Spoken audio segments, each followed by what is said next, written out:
In the final scene that I'll read, Congressman Coughlin really isn't the novel's antagonist. Actually, the antagonist is the anti-gay policy itself.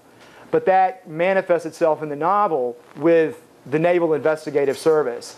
Having been a Marine during this time period, and the same age Patrick was, actually, 25, the Naval Investigative Service was the civilian criminal investigative agency within the Department of the Navy that investigated Marines and sailors for being gay. Throughout the 80s, they did it a lot. They were infamous for their witch hunts. Technically, the name of the new law that became the law at the end of '93 is Don't Ask, Don't Tell, Don't Pursue. Now, whether or not they pursue is still kind of a debatable point, I guess. Certainly, before Don't Ask, Don't Tell, they did pursue, and they pursued a lot. This novel takes place in that period in '93 when Clinton's the president. We don't know what's going to happen. And the specific antagonist is a special agent with the Naval Investigative Service who's made it his personal mission to rid the military, or the Marine Corps especially, of gay men. And I have to say, I'm going to toot my own horn because, well, nobody else will. Actually, Publishers Weekly did today, just before I came here. I got my first review, my first review, which is good. I'm supposed to be a writer here, I guess. This novel comes out in January, so this is good timing. And specifically, they talk about the antagonist, which I love. It says, as Clinton begins putting the Don't Ask, Don't Tell policy into place in the early 1990s, closeted and disturbed, Naval Investigative Service agent Jay Garrett goes on a mission to catch violators of Article 125 of the Uniform Code of Military Justice, i.e., the rule that states sodomy is a criminal act. And it really says that. It says any penetration, however slight, is enough to violate this article. But you know, as I was writing this antagonist, I kept thinking, is anybody going to believe this character is for real? I mean, he's obviously gay to everyone who sees him and who reads about him, but he doesn't think he's gay, but yet he's having sex with men and justifying it, and I'm like, is anyone going to believe this? And then along comes Senator Larry Craig. I mean, if he's not a gift from the literary gods, I don't know what is. So I just have to point to the news, and hopefully this investigation is going to last all through 2008, and my antagonist will be totally believable. So, and this last is a short little scene. This is actually from the beginning of the second or third scene in the novel, when you begin to realize that our protagonist, the good guys in the book, have become a little complacent with Clinton's inauguration in the Southern California sunshine. "You've seen enough?" Oliver Tolson asked his trainee.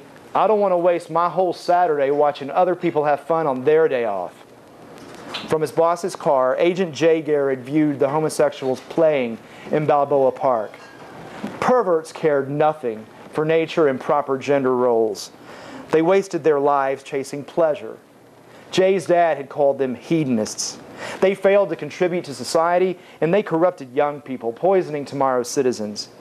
Jay couldn't show his true feelings too strongly, though, because Director Tolson had commented that he seemed obsessed with the military's homosexual problem.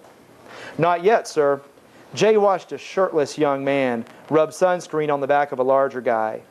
The younger man joined a volleyball game across the field while two other men sat at a picnic table.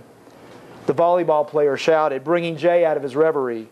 The man was short, muscular, and handsome, and didn't display the telltale effeminate characteristics of a homosexual. They're the most dangerous kind. "What are you looking for, Jay?" Ollie asked. "What are you trying to show me?" "Naval investigative services are scarce, and the political climate is too volatile to go chasing gays out of the service. These witch hunts, a phrase I hate because it was legitimate work, used to pay off. Homos were an easy target.